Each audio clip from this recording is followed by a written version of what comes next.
ओम सभी को नमस्ते। मंत्रोच्चारण। ओम सहना ववतु सहनौ भुनक्तु सह वीर्यं करवावहै तेजस्विनावधीतमस्तु मा विद्विषावहै। ओम शांति शांति शांति।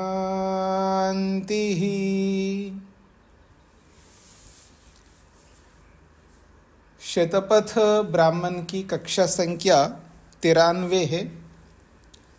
पृष्ठ संख्या 373 है। दूसरे कांड के प्रथम अध्याय का प्रथम ब्राह्मण चल रहा है। उसके 9 खंड हमने कल पूरे किए। पिछले 8वें और 9वें खंड में एक बात कही गई कि देव और असुर धरती को लेकर के झगड़ने लगे। धरती जो है वायु के कारण से डगमगाने लगी, तो धरती कभी देवों के पास जाती है, कभी असुरों के पास जाती है। जब देवों के पास जाती है तो देवों ने धरती से कहा, हम आपको दृढ़ बना देंगे ताकि आप डगमगाना बंद कर देंगी। जब आपको दृढ़ कर लेंगे तब हम यज्ञ की स्थापना आप पर करेंगे। ये पिछले प्रसंग में बात थी। और जब यज्ञ को स्थापित करेंगे तो हम धरती से शत्रुओं को दूर भगाएंगे। अब अगला खंड 10वां खंड प्रारंभ हो रहा है। तद यथा शंकुभिश्चर्म विहन्यात् एवं इमां प्रतिष्ठां शर्कराभि पर्यबृंहत सा इयं ध्रुवा अशिथिला प्रतिष्ठा तस्यां ध्रुवायाम् अशिथिलायाम् अग्नि आदधत ततो अस्ये सपत्ना निरभजन। कहते हैं तद यथा शंकुभिश्चर्म विहन्यात्, जैसे तद यथा जैसे शंकुभि चर्म विहन्यात्, जैसे खूंटियों से चमड़े को तानते हैं। जो चमड़ा होता है वो किसी खूंटी के साथ लगा करके उसको तानते हैं। तो जैसे शंकुभिश्चर्म विहन्यात्, जैसे खूंटियों से चमड़े को तानते हैं, एवं उसी प्रकार से इमाम प्रतिष्ठां शर्कराभि पर्यबृंहन्त, उसी तरह इस प्रतिष्ठा को अर्थात इस धरती को हम शर्कराभि, जो रेतीले मिट्टी आदि डाल करके चूहों की खुदी हुई मिट्टी को, रेतीली मिट्टी को, ये सब को डाल करके उसको पर्यबृंहन्त दृढ़ कर दिया। ये दृढ़ करेंगे। स इयं ध्रुवा अशिथिला प्रतिष्ठा, जब ये जो पृथ्वी है ये दृढ़ बन जाएगी, शिथिलता से रहित बन जाएगी। तस्याम ध्रुवायाम अशिथिलायाम, जब ये पृथ्वी ध्रुव स्थिर न डगमगाने वाली बन जाएगी, अग्नि आदधत, तब हम अग्नि का आधान उस धरती पर करेंगे। ततो अस्यै सपत्ना निरभजन, तब हम शत्रुओं को दूर भगाएंगे। ऐसा देवों ने धरती से कहा। ठीक हो गए जी। आगे तथा उ एव एष एतद् इमां प्रतिष्ठां शर्कराभि पर्यबृंहते। तथा उ, ऐसा ही, एव एषा, ये जो ऋत्विक है, अध्वर्यु है, आज एतद् इमां प्रतिष्ठां शर्कराभि पर्यबृंहते, आज भी जो है ये जो अध्वर्यु है वो रेतीली मिट्टी से उस धरती को दृढ़ बनाता है। प्रसंग चल रहा है ना, धरती के ऊपर रेखा खींच करके फिर उस धरती के ऊपर ऊपर की मिट्टी को हटा करके अलग अलग मिट्टी को डाल करके उसको दृढ़ बनाता है। उसी बात को यहाँ पर बताया जा रहा है।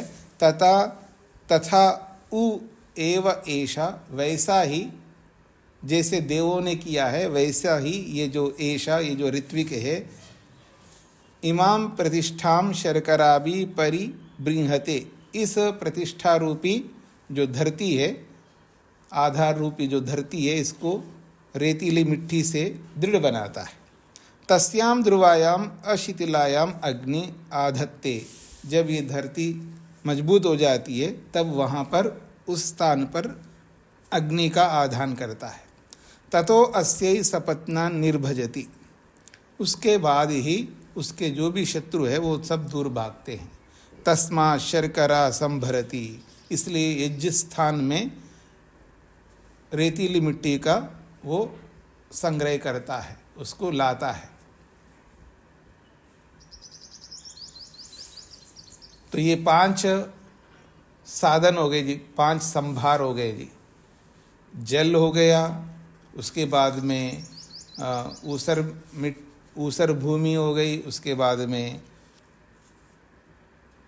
जो चूहे आदि के द्वारा खोदी हुई मिट्टी हो गई, उसके बाद में क्या कहते हैं, 5 हो गए ना, हिरण्य और शर्करा, ये 5 हो गए। तो तान व एतान पंच संभारान संभरति, 12वां खंड, तान व एतान पंच संभारान संभरति, उन इन 5 संभारों को एकत्रित करता है। पांगतो यज्ञः पांगतः पशु पंचरितव संवत्सरस्य, तो 5 चीजें हो जाती हैं जी। कहा कि पांगतः यज्ञ, यज्ञ के भी 5 विभाग होते हैं। पांगतः पशु, पशु के भी 5 अंग होते हैं विशेष रूप से। पंच ऋतव, 5 ऋतु होती हैं संवत्सरस्य, वर्ष के 5 ऋतुएं होती है। 5 प्रकार पशु के 5 अंग होते हैं, यज्ञ के भी 5 विभाग होते हैं। तो ये सब 5 हो गए। ऐसे ही यज्ञीय साधनों में भी ये 5 साधन हैं, तो सब 5 हो गए। 5 चीजें दिखाई यहाँ पर। ठीक है जी, स्पष्ट हो गया। तो 12वें खंड में 5 ऋतुएं दिखा दी है। तो इस ऋतुओं को लेकर के कुछ लोगों ने कहा तद आहु, इस ऋतुओं के संबंध में कुछ लोगों ने कहा षडेव ऋतवः संवत्सरस्य इति, वर्ष के तो 6 ऋतुएं होती है, तुम 5 कैसे दिखा रहे हो? ये प्रश्नकर्ता एक प्रकार से प्रश्न कर रहा है। षडेव ऋतवः संवत्सरस्य, वर्ष के तो 6 ऋतुएं होती हैं। न्यूनम हु तर्हि, आप तो कम क्यों दिखा रहे हो?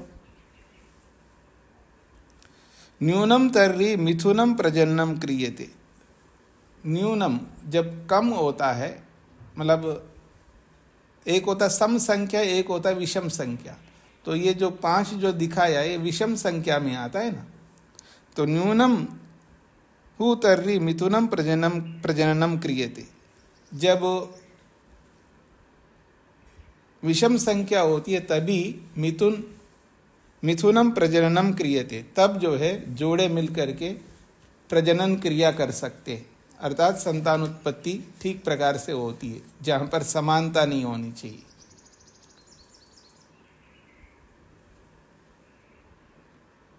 वीरी के कण और रज के कण समान होगा तो फिर संतान ठीक नहीं पैदा होती है ना, विषम होना चाहिए, कम ज्यादा होना चाहिए। इसलिए यहाँ पर ये ऋतुओं को 5 दिखाया है, ये कहना चाहते।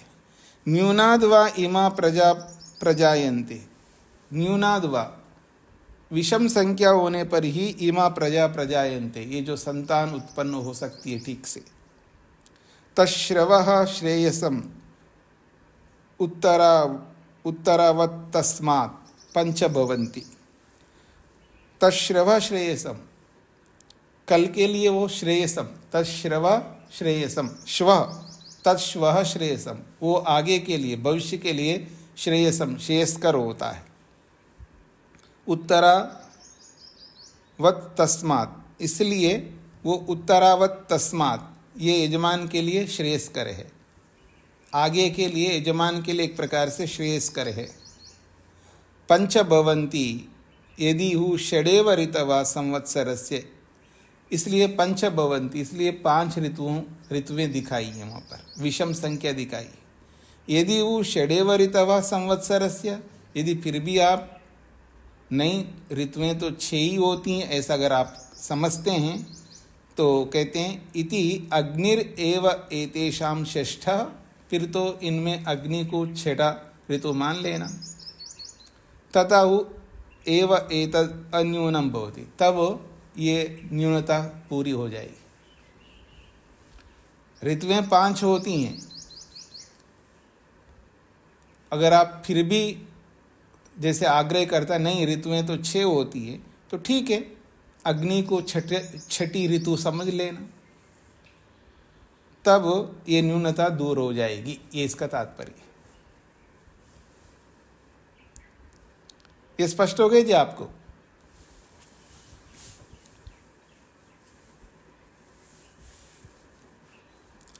आगे 14वां खंड है तद आहु। इस संबंध में कुछ लोग कहते हैं नैव एकंचन संभारम संभरेत, ये जो आप 5 संभारों को दिखाया है आपने, ये 5 संभारों को दिखाने की कोई आवश्यकता नहीं है।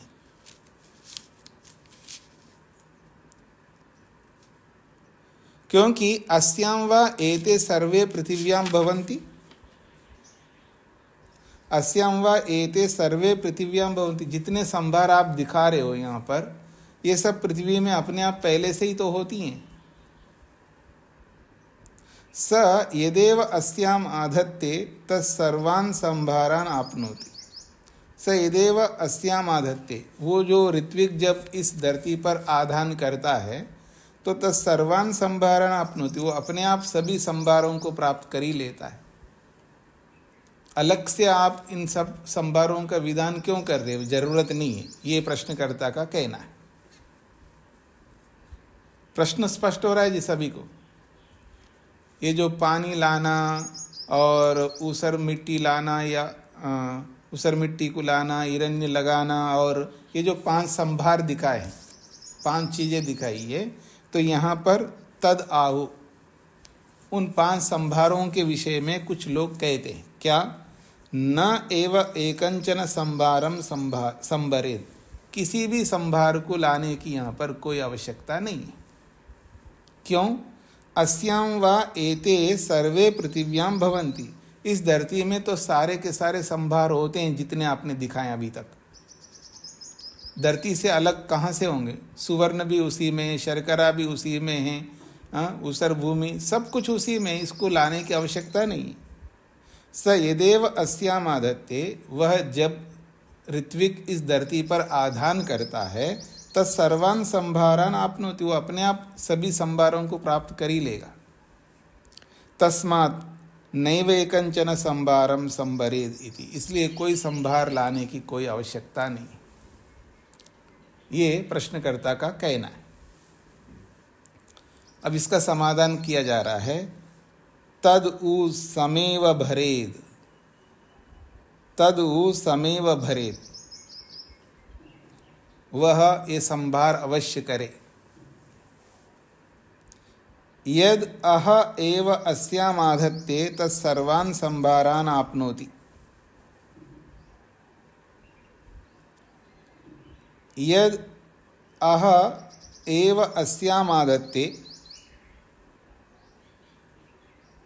जो इस धरती पर आधान करता है, तत्सर्वान् संभारान् आपनोति, वो सभी संभारों को अपने आप प्राप्त करता है, ऐसा नहीं है। यद हु संभारे संवृतेर्भवति, जो संभारों से संपन्न होता है जो व्यक्ति, यानी सभी सर्व साधनों से संपन्न होता है, तद हु भवति, वही ऐसा कर पाता है। तस्मात् समेव भरेत, इसलिए इन संभारों को लाना ही चाहिए। हर व्यक्ति संपन्न नहीं होता, हर व्यक्ति सब सर्व साधनों से युक्त नहीं होता है, उसको साधनों को जुटाना ही पड़ता है, ये दिखाना चाहते हैं। हर व्यक्ति समृद्ध नहीं होता है कि वो अपने आप हो जाएंगे, अपने आप समृद्धि मिल जाएगी व्यक्ति को, अपने आप सारे संभार उसको प्राप्त होंगे। हाँ, जो व्यक्ति यद उ संभारे समृते भवति, जो व्यक्ति इन संभारों से समृद्ध होता है, अर्थात सभी साधनों से जो युक्त होता है, उसी को ये सब करने की आवश्यकता नहीं होती है। बाकी सबको सब साधन जुटाने ही पड़ते हैं, ये इसका तात्पर्य है। कुछ स्पष्ट हुआ जी, क्या कहना चाह रहा हूं मैं?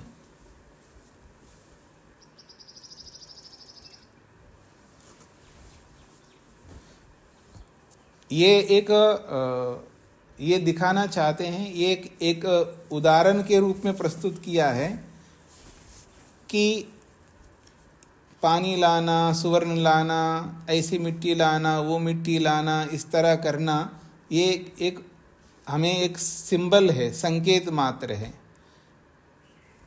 ऐसा करके ये दिखाना चाहते हैं कि व्यक्ति को उद्यम, मेहनत, पुरुषार्थ करना चाहिए, सब साधनों को एकत्रित करना चाहिए, सब कुछ वहाँ मिल जाएगा ऐसा मान कर के व्यक्ति जो है, सब कुछ धरती में इतने मात्र कहने मात्र से सब कुछ हर व्यक्ति को नहीं मिलते। जो साधनों से संपन्न होता है उसको तो मिल जाते हैं, लेकिन जो साधनों से संपन्न नहीं होता है उसको मेहनत करके पुरुषार्थ से उनको पाना होता है। तो ये दिखाने के लिए ऐसा करना ही चाहिए, ये कहना चाहते हैं इस खंड में। स्पष्ट हो गया जी? तो ये प्रथम ब्राह्मण पूरा हो गए जी।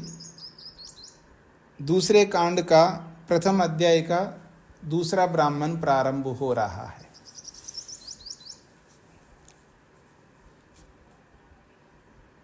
और ये जो ब्राह्मण है, नक्षत्र ब्राह्मण कहलाता है। इसमें नक्षत्रों को लेकर के चर्चा की जा रही है। किस नक्षत्र में आधान करना चाहिए? आपने श्रोत ग्रंथों में पढ़ा था कि जब आधान करना होता है यजमान को, अग्न्याधान एक बहुत बड़ा कर्म माना जाता है गृहस्थी के लिए।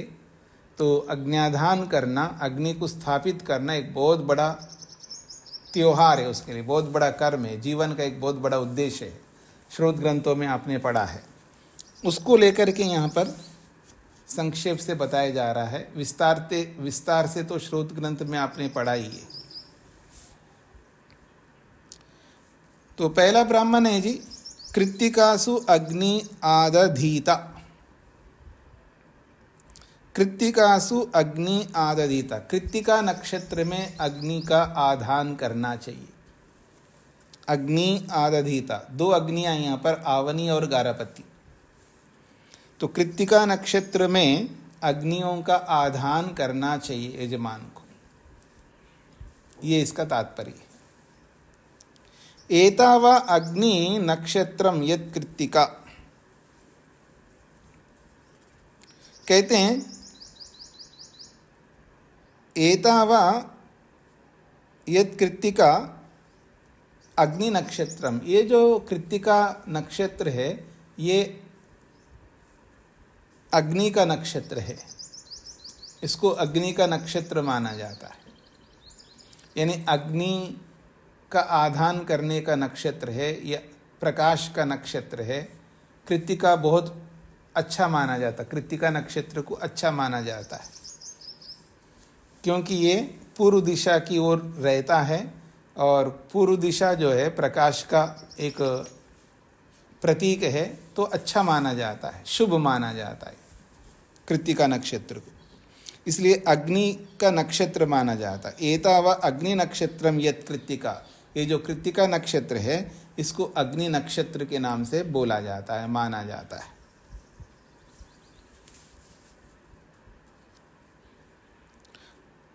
तद उ एव सलोम यो अग्नि नक्षत्रे अग्नि आदधातै। तद उ एव सलोम यो अग्नि नक्षत्रे अग्नि आदधातै। जो अग्नि नक्षत्र में अग्नि आददाते अग्नियों का स्थापन करता है, अग्न्याधान करता है, तद उ एव सलोम, वो यजमान के लिए अनुकूलता स्थापित करता है। सलोमा का मतलब है अनुकूलता, वो अनुकूलता को स्थापित करता है। जो अग्नि नक्षत्र अग्नि नक्षत्र में अर्थात कृत्तिका नक्षत्र में अग्नियों का आधान करता है, तो तद उ एव सलोम, वो यजमान के लिए अनुकूल होता है, अनुकूलता की स्थिति होती है, ये इसका तात्पर्य है। तस्मात् कृत्तिकासु आदधीता, इसलिए यजमान को कृत्तिका नक्षत्र में ही अग्नियों का आधान करना चाहिए। हाँ जी, पहला खंड स्पष्ट हो गया सभी को। आगे बढ़ रहा हूं। कृत्तिका नक्षत्र में ही क्यों अग्नियों का आधान करना चाहिए, उसके लिए एक हेतु दिया जा रहा है अगले खंड में। एकम द्वे त्रीणि चत्वारि इति, एकम द्वे त्रीणि चत्वारि इति। जब संख्या को संस्कृत में बोला जाता है, निरपेक्ष जब संख्या जब बोली जाती है, थोड़ा आप को संस्कृत का स्वरूप दे रहा हूं मैं। निरपेक्ष रूप में जब संख्या बोली जाती है तो वहां पर प्रारंभ होता है नपुंसकलिंग से। नपुंसकलिंग से वो एकम द्वे त्रीणि चत्वारि, फिर उसके आगे तो समान ही होता है, पंच षड सप्त, वो सभी लिंगों में एक जैसा ही होता है। जब निरपेक्ष रूप में संख्या संस्कृत में जब बोलना होता है, वहाँ एकम द्वे त्रीणि चत्वारि, ये सब नपुंसकलिंग में बोला जाता है। जब सापेक्ष होकर के बोलते हैं तो फिर लिंग के अनुसार होता है। एकः बालकः, एका कन्या, एकम पुस्तकम, ये सापेक्ष हो गया। मतलब किसी वस्तु को सामने रख करके जब संख्या बोली जाती है तो वस्तु के अनुसार संख्या का लिंग होता है। जैसे एकः बालका, तो बालक जो है पुल्लिंग में है तो फिर एकः संख्या आएगी। एकः बालका, एका कन्या, एकम पुस्तकम, तो वस्तु के अनुसार ये सापेक्ष हो गया। जब संख्या सापेक्ष होकर के जब संख्या का उच्चारण हम करते संस्कृत में, फिर जैसी वस्तु होगी उस वस्तु के अनुसार संख्या में लिंग आ जाएगा। लेकिन सापेक्ष नहीं है, निरपेक्ष रूप में केवल संख्या बोलनी है आपको। तब आप एकः द्वौ त्रयः चत्वारः ऐसा नहीं बोल सकते, या आप एका द्वे तिस्रः चतस्रः ऐसा भी नहीं बोल सकते। तो निरपेक्ष रूप में नपुंसकलिंग में ही बोलना है, एकम द्वे त्रीणि चत्वारि ऐसा। तो यहां उसी तरह दिखाया है, एकम द्वे त्रीणि चत्वारि इति। अन्यानि नक्षत्राणि, अन्यानि नक्षत्राणि का अर्थ है बाकी जो नक्षत्र होते हैं, कृत्तिका नक्षत्र से अतिरिक्त जो बहुत सारे नक्षत्र हैं ना जी, 27 नक्षत्र दिखाया जाता है, वो एक नक्षत्र होता है, कहीं कहीं 2 नक्षत्र होते हैं, कहीं 3 होते हैं, कहीं 4 होते हैं, इससे ज़्यादा नक्षत्र नहीं होते वो। अतः एता एव भूयिष्ठा यत् कृत्तिका, पर कृत्तिका नक्षत्र जो है ये बहुत अधिक होते हैं। 6 नक्षत्र होते हैं, यानी 4 से ज़्यादा होते हैं। बाकी जो नक्षत्र है वो, जब कृत्तिका नक्षत्र का मतलब केवल एक ही नहीं होता है, कृत्तिका नक्षत्र के पास 6 नक्षत्र हैं, वो सब कृत्तिका नक्षत्र ही कहते हैं। केवल एक ही नहीं होता है नक्षत्र, कहीं 1 होता है, कहीं 2 नक्षत्र होते हैं, कहीं 3 होते हैं, कहीं 4 होते हैं, लेकिन कृत्तिका नक्षत्र 4 से ज़्यादा होते हैं, अर्थात 6 होते हैं, 7 होते हैं, इस तरह का। तो बहुत्व को कहने वाला नक्षत्र है ये कृत्तिका नक्षत्र, इसलिए शुभ माना जाता है। यही बात यहाँ पर कही जा रही, एकम द्वे त्रीणि चत्वारि व अन्यानि, अन्यानि नक्षत्राणि, बाकी जो नक्षत्र है कहीं 1 होता है, कहीं 2 होते, कहीं 3, कहीं 4 होते। पर एता एव भूयिष्ठा यत कृत्तिका, लेकिन जो कृत्तिका नक्षत्र है ये बहुत अधिक होते हैं। तद भूमानम एव एतद उपैति, इसलिए वो भूमानम एव एतद उपैति, जो कृत्तिका नक्षत्र में अग्नियों का आधान करने वाला है वो बहुतायत को प्राप्त होता है। तस्मात् कृत्तिकासु आदधीता, इसलिए कृत्तिका नक्षत्र में ही अग्न्याधान करना चाहिए, ये इसका तात्पर्य। हाँ जी, सबको स्पष्ट हो गया जी जो कहना चाह रहे हैं यहाँ पर? उमा जी को क्या कहना है?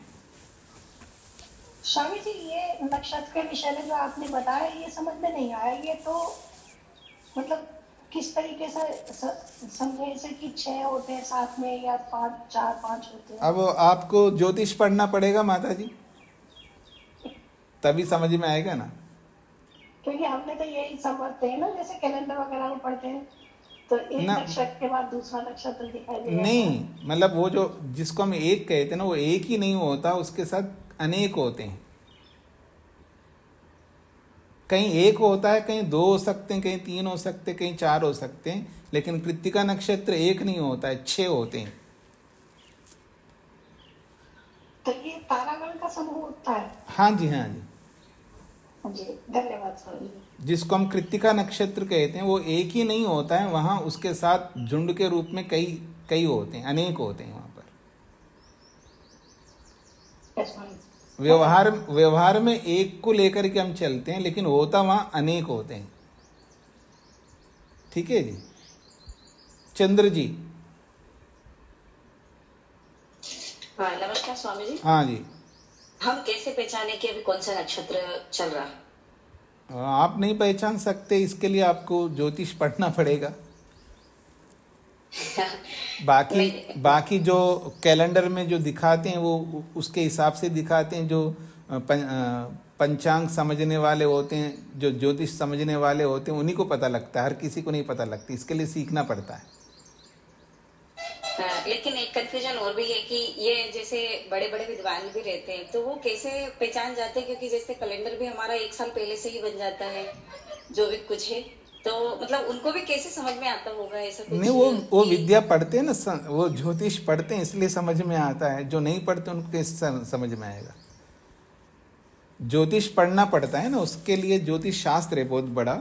ज्योतिष शास्त्र पढ़ेंगे तो समझ में आएगा, बिना ज्योतिष के नहीं समझ में आएगा। ये हमने एक बार यहाँ ज्योतिष का एक शिविर लगाया यहाँ पर।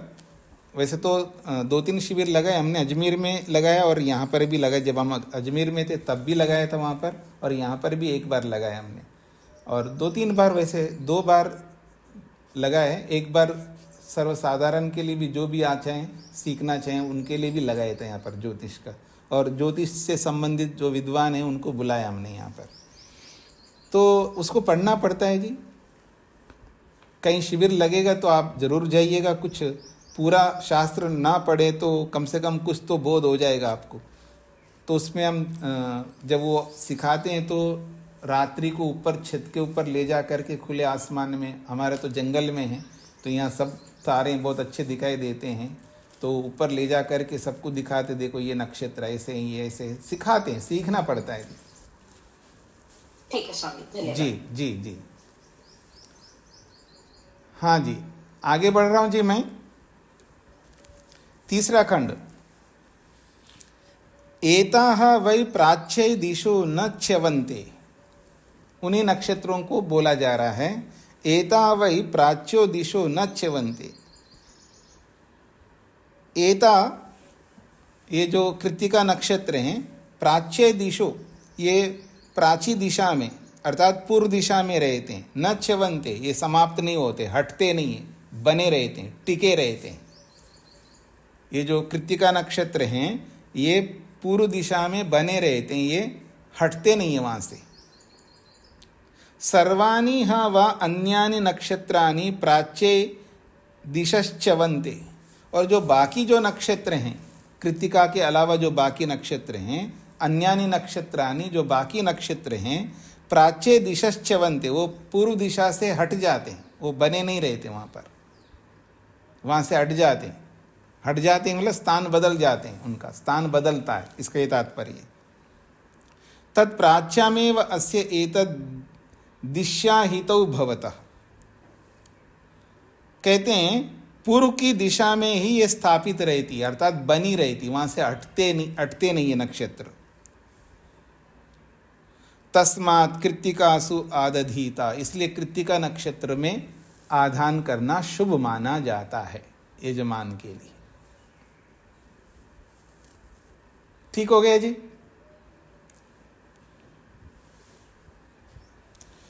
अब आगे कहा जा रहा है अथ यस्मात् न कृत्तिकासु आदधीता। कुछ लोगों का कहना कि कृत्तिका नक्षत्र में आधान नहीं करना चाहिए। यस्मात् न कृत्तिकासु आदधीता, क्योंकि कृत्तिका नक्षत्र में आधान नहीं करना चाहिए। क्यों नहीं करना चाहिए, वो अपना हेतु दे रहे हैं। ऋक्षाणाम ह वा एता अग्रे पत्न्या आसुहु, तो कहते हैं, वो कहते हैं कृत्तिकाओं में अग्न्यादान इसलिए नहीं करना है क्योंकि कृत्तिका, ये जो कृत्तिका नक्षत्र हैं, ये पहले ऋक्षों की पत्नियां थी। ऋक्ष कहते हैं जो सप्तऋषि जो होते हैं ना, सप्तऋषि जिनको हम कहते हैं, तो उन सप्तऋषियों के ये पत्नियां थी ये कृत्तिका नक्षत्र।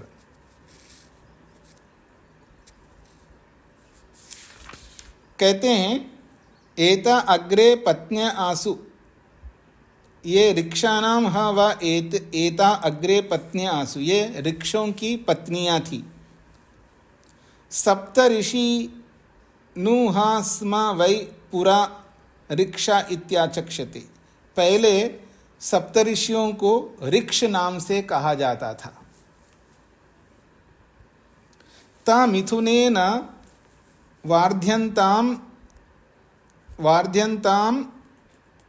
वार्ध्यन्तामी ही उत्तरा ही सप्तऋषया उद्यन्ति,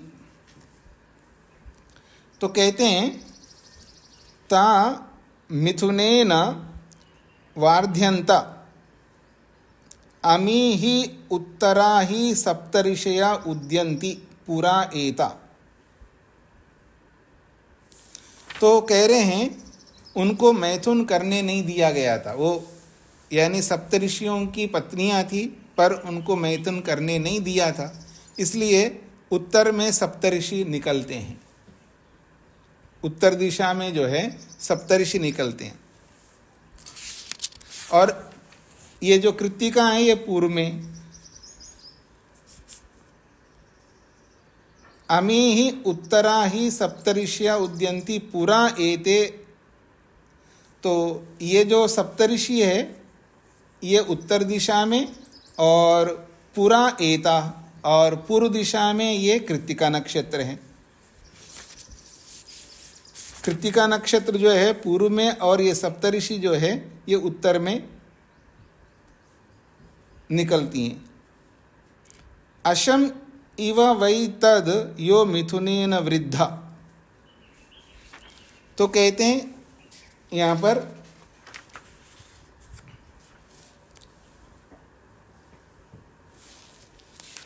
कौन सा है ये, हाँ जी,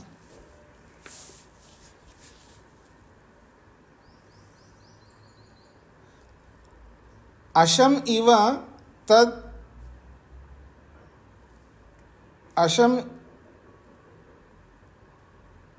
अशम इव वै तद यो मिथुनेन वृद्धा, एक प्रकार से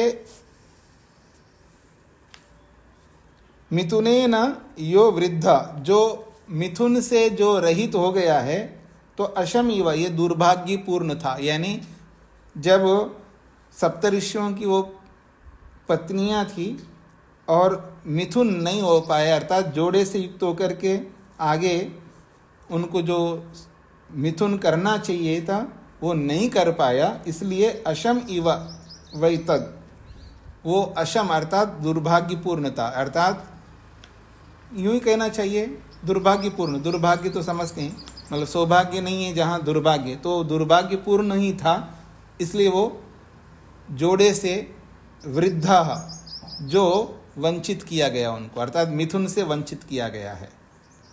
सा नेत मिथुनेन वृद्ध्यै इति, इसलिए वो मिथुन से रहित करवा दिया है। तस्मात् न कृत्तिकासु आदधीता, इसलिए कृत्तिका नक्षत्र में आदान नहीं करना चाहिए, ऐसा कुछ लोगों का कहना है। तो ये सब अलंकारिक वर्णन है जी।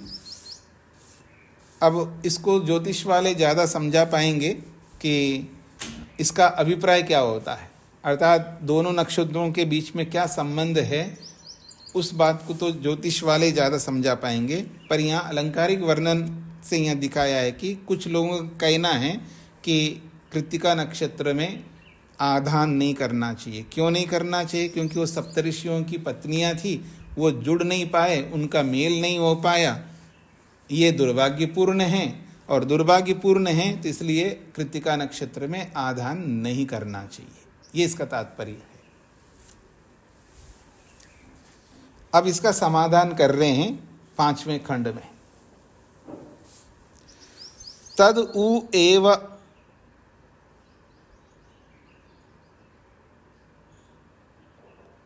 तद उ एव दधीता, दधीता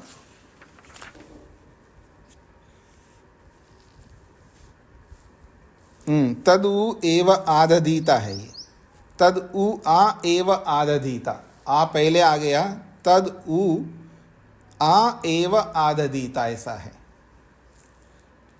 तो तद उ एव आदधीता, पूर्व खंडिका में जो बात कही है उसका खंडन करते हुए सिद्धांती कहते हैं नहीं, आधान करना ही चाहिए, कृत्तिका नक्षत्र में आधान करना ही चाहिए। अग्निर्वा एतासाम मिथुनम, वास्तव में कि अग्नि जो है एतासाम मिथुनम, क्योंकि इन कृत्तिकाओं के लिए अग्नि जो है एक प्रकार से जोड़ा है, अग्नि ही मिथुन करने वाला इन कृत्तिका नक्षत्रों के साथ में। अग्निना एता मिथुनेन समृद्धा, अग्नि के साथ जुड़ करके ही यहाँ पर वृद्धि होती है, अर्थात कृत्तिका नक्षत्र में जब अग्नि जुड़ जाती है तभी इनकी वृद्धि होती है। तस्मात् एव आदधीता, इसलिए अग्नि का आदान कृत्तिका में ही करना चाहिए। अर्थात कृत्तिका नक्षत्र में अग्नि का आदान करेंगे तो अग्नि जो है कृत्तिका नक्षत्र को बढ़ाने वाली है, ये इसका तात्पर्य है। इसलिए कृत्तिका नक्षत्र में आधान करना ही चाहिए, ये इसका तात्पर्य है। यानी अग्नि जो है जोड़ने वाली होती है, अग्नि जोड़ने वाली होती है, तो एक प्रकार से अग्नि को यहाँ पर पुरुष के स्थान पर दिया है और कृत्तिका को स्त्री के स्थान पर दिया है। तो अग्नि अगर आधान करेंगे तो अग्नि कृत्तिका के साथ जुड़ जाएगी, तो मिथुन होने में कोई समस्या नहीं आती है, इसका तात्पर्य।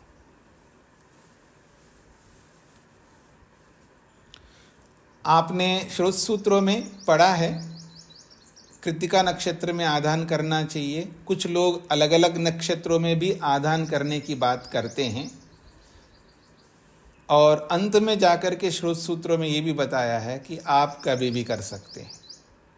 इस झंझट में क्यों पड़ते हैं, इसमें करना चाहिए उसमें नहीं करना चाहिए, वैसे तो सब बताया उन्होंने। बता करके अंत में ये भी कहा था श्रोत सूत्र में कि आप कभी भी आधान कर सकते, अच्छे काम के लिए आपको ये सब देखना नहीं चाहिए, कभी भी कर सकते हैं, ये भी बोला है वहाँ पर। लेकिन अनुकूलताएं देखनी पड़ती है जी। ये सब जो इस समय ये करना चाहिए, इस समय ये करना चाहिए, वो अनुकूलताओं को ध्यान में रख करके ही बात कही जाती है। मतलब ज़्यादा अनुकूलता कब होती है, इनको पहचान करके ऋषियों ने कुछ विधान किए हैं। ज़्यादा अनुकूलता कब कब हो सकती है, तो उन काल को ध्यान में रख करके किस काल में किस ऋतु में कब ज़्यादा से ज़्यादा अनुकूलता बनती है, ये देख करके ये सारे नियम बनाए गए। लेकिन मान लीजिए किसी को वो अनुकूलता नहीं बन रहे, तो क्या करे वहाँ पर? हर व्यक्ति को अनुकूल बने ये कोई स्थिति नहीं। जैसे आजकल जो नौकरी करने वाले लोग होते हैं उनको अनुकूलता कब बनती है जी? जिस दिन छुट्टी मिलती है, जब वीकेंड्स जब आते हैं, शनिवार रविवार, ज़्यादा अनुकूलता बनती है आजकल के लोगों के लिए। अब आपने इस समय ये काम करना चाहिए, उस समय तो वर्किंग डे उनका काम का दिन होता है, तो वो कैसे कर पाएगा व्यक्ति? तो आजकल की अनुकूलता अलग प्रकार हो गई, पहले की अनुकूलता अलग प्रकार की थी। तो अनुकूलताओं को ध्यान में रख करके कुछ नियम बनाए जाते हैं। अब उसको अगर कोई पकड़ करके रखे नहीं इसी समय करना चाहिए, मैं उत्तरायण में ही करूँगा, कोई सोचे मैं शुक्ल पक्ष में ही करूँगा, ठीक है, अनुकूलता है, अगर हो तो करो, इसमें कोई आपत्ति नहीं। लेकिन अगर नहीं किया, यदि शुक्ल पक्ष में ना करके कृष्ण पक्ष में किया तो कोई हानि होगी, ऐसा कुछ नहीं। इसलिए श्रोत ग्रंथकार ने स्पष्ट किया है ऐसा करना चाहिए, ऐसा करना चाहिए, और अंत में कहा अरे कभी भी कर लो। पढ़ा था ना आपने, याद आ रहा है किसी को? कभी भी कर लो, क्या फर्क पड़ता है? ये हमारी अनुकूलता है, मेरी अनुकूलता जब पड़े तब मैं करूँगा, मेरे को कन्वीनियंट होना चाहिए, करने वाले को कन्वीनियंट होना चाहिए। तो आइए आगे बढ़ते हैं। छठा खंड है रोहिण्याम अग्नि आददीता। रोहिणी नक्षत्र में अग्नि का आधान करना चाहिए, एक अलग विधान दे दिया यहाँ पर। रोहिणी नक्षत्र में अग्नियों का आधान करना चाहिए। अब किसी को रोहिणी नक्षत्र में अनुकूलता बनती होगी तो उसको रोहिणी नक्षत्र में करने की बात कही है। रोहिण्याम हा वै प्रजापति प्रजा कामो अग्नि आदधे। रोहिणी नक्षत्र में प्रजापति ने प्रजा की इच्छा के, प्रजा की कामना करके संतानोत्पत्ति करने की इच्छा से प्रजापति ने रोहिणी नक्षत्र में अग्नियों का आधान किया था।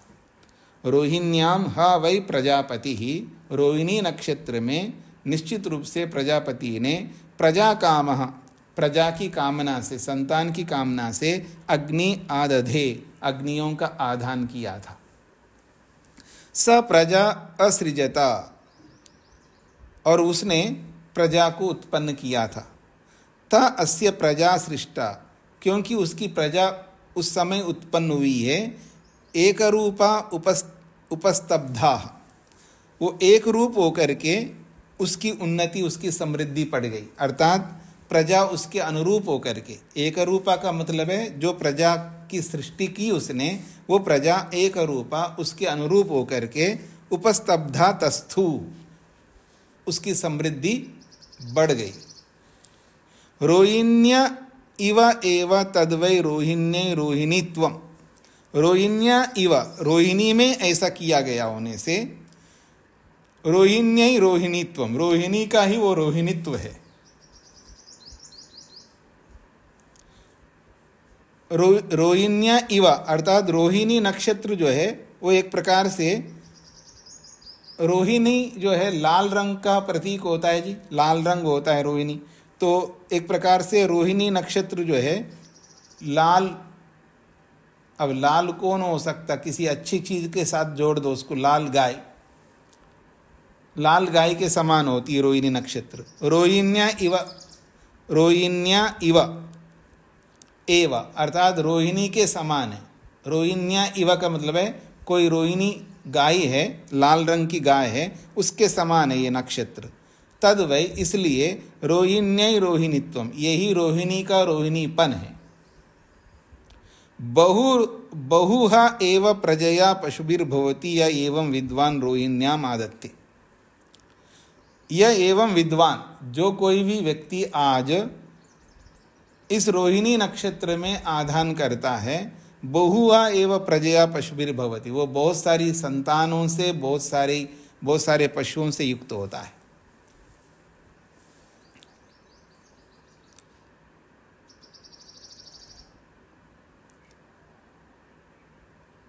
देखिए शास्त्रों में आपने अनेक बार पढ़ा, बहुत सारी प्रजा से, बहुत सारी प्रजा और बहुत सारे पशुओं से, बहुत सारे समृद्धियों से युक्त होता है। ये जो वैदिक परंपरा है ना, ये बहुत विलक्षण परंपरा थी। आज बिल्कुल इसका उल्टा है। कि प्रजा जो है ज़्यादा नहीं चाहते, नहीं जी एक वो तो बहुत हो गया, पहले चल रहा हम दो हमारे दो, और अब चल रहा हम दो हमारा एक, अब ये प्रथा अब हो गया हम दो है तो हम दो ही रहेंगे, ये भी प्रथा आ गई। पहले ऐसा नहीं होती थी, अधिक संतान चाहते थे, अधिक से अधिक संतान करते थे, इसलिए तो वेद कहता 10 संतान तक आप कर सकते हैं। और राजा लोग होते तो पता नहीं कितनी संतानें उत्पन्न करते थे। तो अधिक संतान क्यों होनी चाहिए, कभी इस पर आपने विचार किया है? योग्य व्यक्ति यदि अधिक संतान उत्पन्न करता है तो अधिक उत्तम संतानों को लाने वाला होता है। और आज उल्टा है, अयोग्य लोग जो है अधिक संतान उत्पन्न कर रहे हैं और योग्य लोग जो है कम संतान उत्पन्न कर रहे हैं। कुछ स्पष्ट हो रहा है जी आप लोगों को? यानी अयोग्य लोग का मतलब है जिनके पास संस्कार नहीं है, जिनके पास विद्या नहीं है, जिनके पास धन नहीं है, जिनके पास कुछ नहीं, वो तो पता नहीं कितने उत्पन्न कर रहे हैं। और जिनके पास विद्या है, जिनके पास योग्यता है, वो संतान उत्पन्न नहीं कर रहे हैं।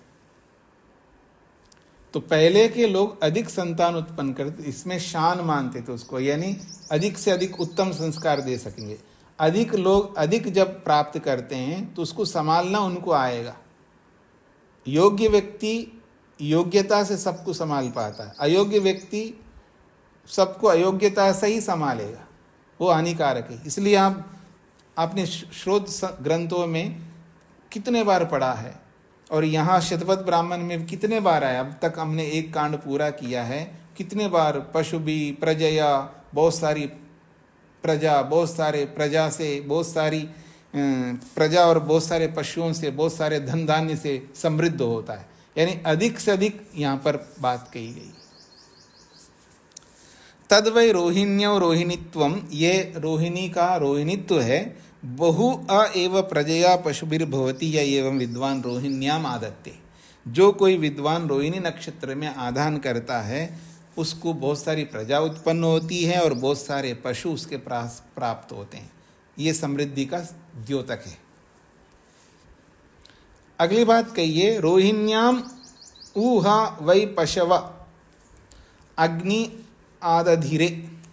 रोहिण्याम ऊहा वै पशव, रोहिणी नक्षत्र में ही पशुओं से युक्त होकर के जो व्यक्ति अग्नि आदधिरे, अग्नि का आधान करते हैं।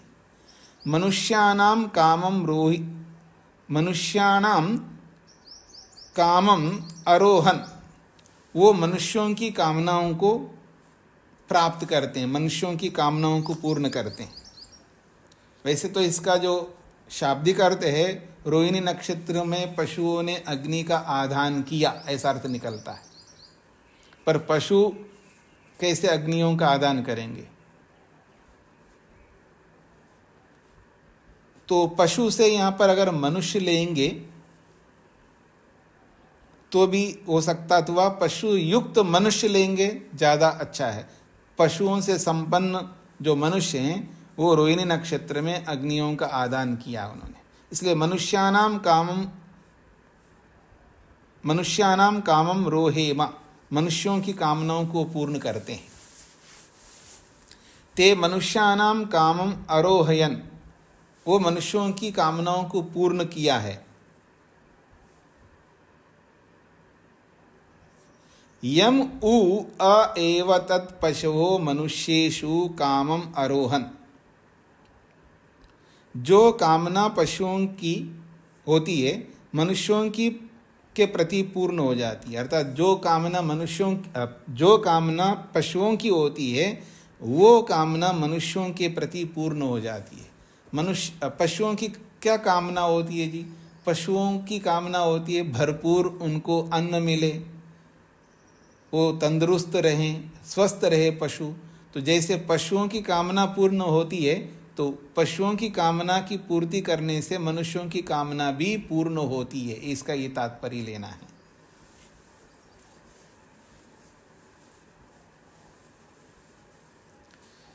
फिर कहा है आगे, तम उ ह एव पशुषु कामम रोहति। तम उ ह एव पशुषु कामम रोहति, कहते हैं वह मनुष्यों के प्रति उसकी पूर्ण होगी, अर्थात पशुओं की कामना पूर्ण होती है तो मनुष्यों के प्रति भी उसकी कामना पूर्ण हो जाती है। यह एवं विद्वान रोहिण्याम आदत्य, जो कोई विद्वान इस रोहिणी नक्षत्र में अग्नियों का आधान करता है, वो पशु से संयुक्त होकर के अगर आधान करता है तो जो पशुओं की कामना पूर्ण होती है तो मनुष्यों की कामना भी पूर्ण होती है। या इसको मैं ये कहूँ, पशुओं की कामना जब पूर्ण होती है तो यजमान की भी कामना पूर्ण हो जाती है, ये इसका तात्पर्य है।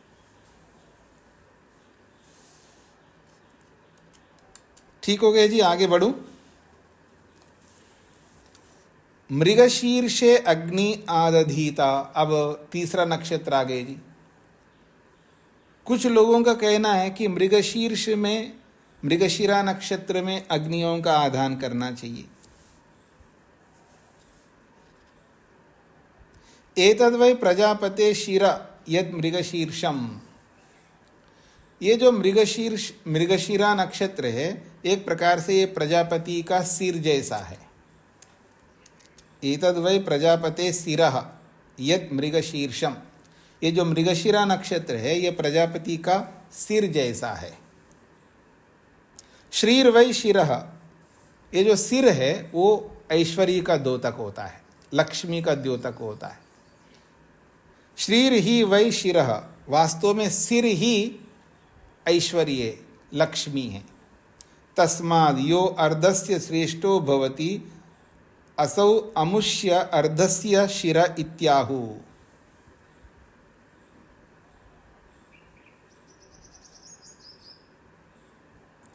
कहते हैं इसलिए, तस्मात् इसलिए,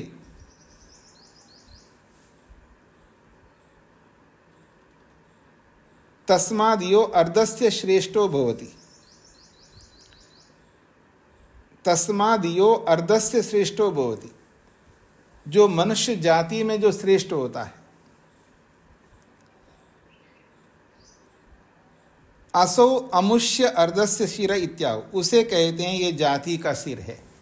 अर्धस्य का मतलब ये है, यहां पर अर्ध शब्द पारिभाषिक हो गई जी।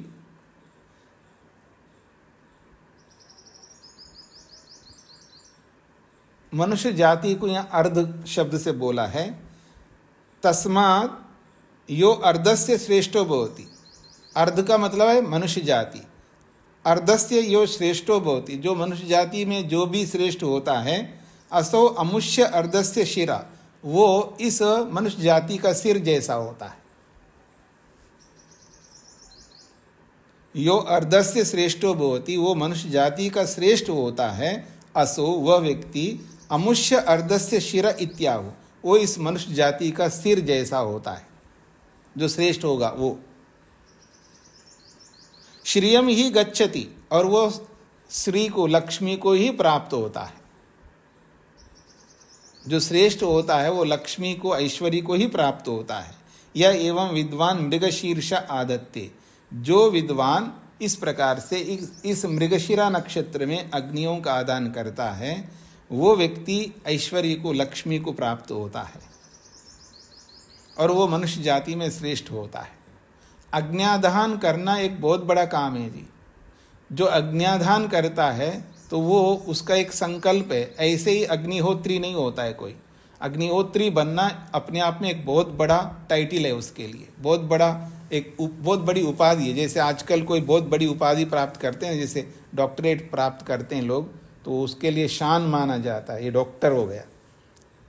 तो ऐसे ही अग्निहोत्री बनना, अग्न्याधान करके अग्निहोत्री बनना, तो उसके ऊपर बहुत बड़ी जिम्मेदारियां होती है कि वो बहुत सारे याग उसको करने होते हैं और उसके लिए बहुत सारे शास्त्र पढ़ने होते हैं।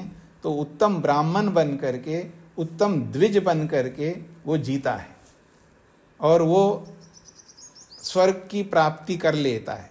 इसलिए स्वर्ग कामो ये जेता कहा गया है। तो इन सब बातों को ध्यान में रख कर के ये बात कही जा रही है कि वो मनुष्य जाति में श्रेष्ठ होता है और वो मनुष्य जाति में श्रेष्ठ होकर के श्रीयम ह गच्छति, वो श्री को, ऐश्वर्य को प्राप्त होता है। क्योंकि जो याग करने वाला होता है ना, उसके पास बहुत ऐश्वर्य होना चाहिए, बहुत लक्ष्मी उसको चाहिए होता है, तभी जाकर के वो बड़ी बड़ी दक्षिणा दे सकता है। बड़ी बड़ी दक्षिणा तभी दे पाएगा वो व्यक्ति जब उसके पास श्री हो, लक्ष्मी हो। इसलिए ये उपाधि पाना अपने आप में एक बहुत बड़ी बात है। मनुष्य जाति में वो श्रेष्ठ ऐसे नहीं बनता है, अज्ञाधान करके वो श्रेष्ठ बन पाता है, ये इसका तात्पर्य है। ठीक हो गए जी। आगे हाँ जी, सदानंद जी। स्वामी जी नमस्ते। हाँ जी। स्वामी जी, ये जो अर्ध का अर्थ मनुष्य जाति किया गया है, जी जी, ये थोड़ा सा समझ में नहीं आ रहा, क्योंकि इसका तो सामान्य सा अर्थ यह भी समझ में आ रहा है कि जिस आधे भाग का जो सिरा भाग होगा वो उसका सिर कहलाता है, मतलब उसका अंतिम भाग जो भी होता है, हाँ वो मनुष्य मुख्य जाति, भाग को ही सिर कहते हैं। जी जी जी। आधा का मतलब तो समझ रहा हूँ मैं, जो आप कहना चाह रहे हैं। अर्ध का अर्थ आधा भाग होता है, सीधा सीधा अर्थ, लेकिन यहाँ जो मनुष्य जाति इसलिए किया है कि जो सिर होता है वो श्रेष्ठ होता है, और बाकी जो शरीर है वो आधा भाग, मतलब सिर अलग कर दो, धड़ अलग कर दो, तो जो धड़ जो है उस धड़ का जो नेता होता है वो सिर होता है एक प्रकार से, अर्थात वो सिर ही पूरे शरीर का संचालन करने वाला होता है।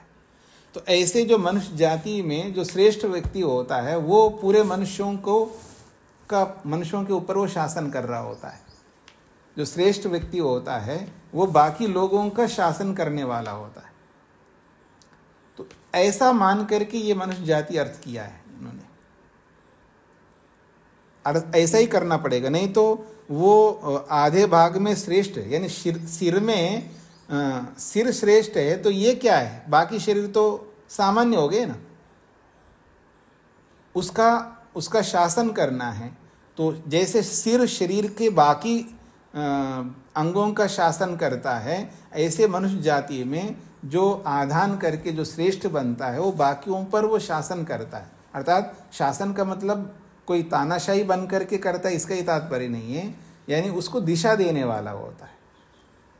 जो ब्राह्मण होता है वो बाकी समाज के ऊपर वो शासन करता है, अर्थात उनको दिशा देने वाला होता है, उनको चलाने वाला होता है। इस रूप में इसको लेना है।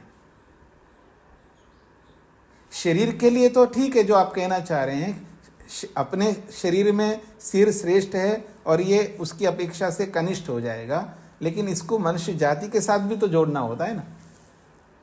इस तरह का जोड़ करके बात कही गई।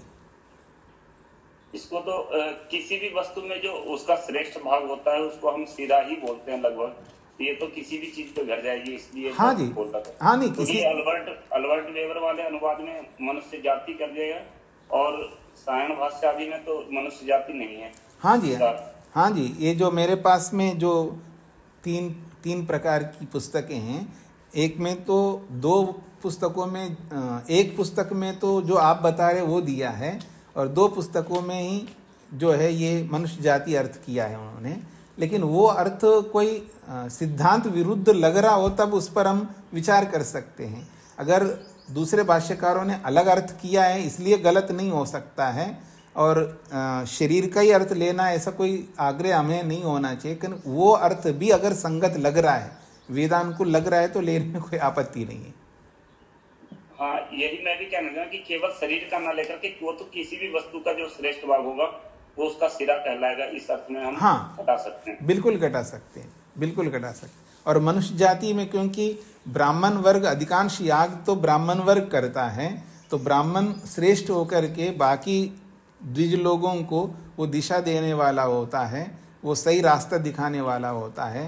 क्योंकि ब्राह्मणत्व का अर्थ ही यही होता है कि सबको दिशा देना है, सबको ज्ञानी बनाना है, सबकी अविद्या को दूर करना है। इसलिए इस तरह का अर्थ बहुत अच्छा किया है उन्होंने, ये कहना चाह रहा हूँ। ज्ञान प्रधानता के कारण, ब्रह्म के कारण ब्राह्मण को श्रेष्ठ बोला गया है। जी जी, बिल्कुल, ज्ञान प्रधान होने के कारण हमारा समाज। बिल्कुल बिल्कुल। कुसुम जी को क्या कहना है? स्वामी जी नमस्ते जी। स्वामी जी, कृतिका नक्षत्र 7 बताए हैं, तो ये भिन्न भिन्न प्रकार के नक्षत्रों का समूह है या कृतिका नाम के साथ नक्षत्र है। जो कृत्तिका के, जिसको हम कृत्तिका बोलते हैं, उसके इर्द गिर्द कुछ नक्षत्र होते हैं, उन सबको कृत्तिका कहते हैं। लेकिन उनके नाम भी भिन्न भिन्न होंगे ना, उनके समूह को कृत्तिका बोलते थे। हाँ जी, हाँ जी, उनका अलग अलग नाम है, उस समूह को ही कृत्तिका कहते हैं। वैसे तो 27 प्रकार के बताते हैं ना नक्षत्र। उस 27 में से एक जिसको आप कृत्तिका बोलते हैं, वो एक ही नक्षत्र नहीं होता, उसके साथ में और भी होते हैं, उन सबको मिला करके कृत्तिका कहते हैं, ऐसा समझ लीजिएगा। ठीक, समझना जी। धन्यवाद, ये संशय था तो। हाँ जी, सदानंद जी को क्या कहना है? स्वामी जी, ये इधर गूगल पे भी ये दिखा रहा है कि 6 तारों का समूह होता है कृत्तिका। ये शायद अल्बर्ट वेबर वाले में गलत अर्थ कर दिया गया है कि शायद 7 नहीं, कृत्तिका में 7 तारे। कोई 6 मानता है, कोई 7 मानता है। गूगल पे भी 6 दिखा रहा है, 6 हाँ तारों जी, का समूह। हाँ जी, 6 मानते हैं, कुछ लोग 7 भी मानते हैं। वो तो अपने को परीक्षण करके देखना पड़ेगा। बाकी 6 मानो 7 मानो कोई अंतर नहीं पड़ेगा, अर्थात 4 से ज़्यादा है। इसलिए बहुत्व को लेकर के कृत्तिका नक्षत्र को शुभ माना है। जी जी, तो आज इतना ही रखते हैं जी, फिर मिलते हैं। ओम शांति शांति शांति। सभी को नमस्ते।